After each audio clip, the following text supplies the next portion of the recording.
My name is Bernie McLean. I am a carer at Rashley Care Home. I've worked in care for 5 years, but I've been in Rashley for 3 now, and I love it.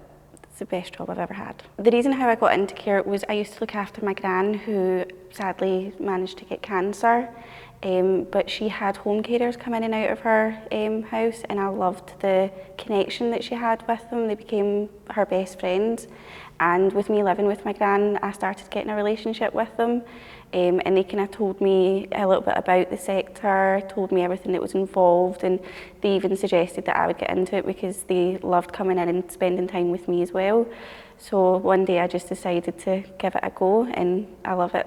I would never look back. I think my gran would be really proud of me. My gran was actually a nurse. I think it's quite an achievement, and it's kind of as if I'm following her in her footsteps, and that makes me proud as well, because my gran was, I've always been told my gran was a great nurse and she made loads of friends, and I feel like I'm following that. I'm living out her legacy in a way. The drive I get from working in a care home is not just going to see the residents, it's the love that I've got from my team as well. A lot of people don't realise that you become a family within a care home, not just with the residents, but within your team sector as well.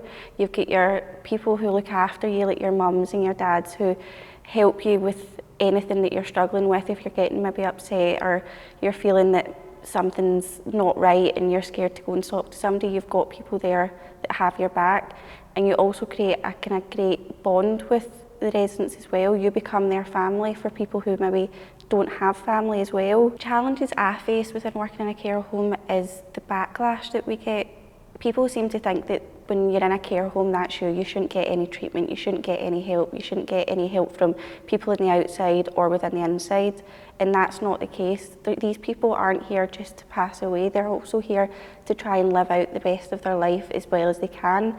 And I just feel that when people walk in through the doors, they just find that, right, they're in here and that's it. They shouldn't get any help, and the carers shouldn't get any help either, because they're only here to make them tea and change their beds, and that's not fair. It's a lot more than making tea and changing beds. You're there to support them and help them throughout the day. You're there to make sure that their day goes in as best as they can, whether that be just sitting up on a chair. That could make someone's day. Nobody wants to stay in bed all day. You're also there to make them laugh and smile, and if they are getting upset, well, that's fine. They can be upset and you can comfort them and try and figure out why they're upset and see if there's anything you can do to change that, instead of making them feel that, right, okay, you're in here to die, you should just lie there in their bed and go. And that's not the perception people should have in care homes. People should have the perception of, okay, they're in here because they need a bit of help, but they're also in here to get help and thrive.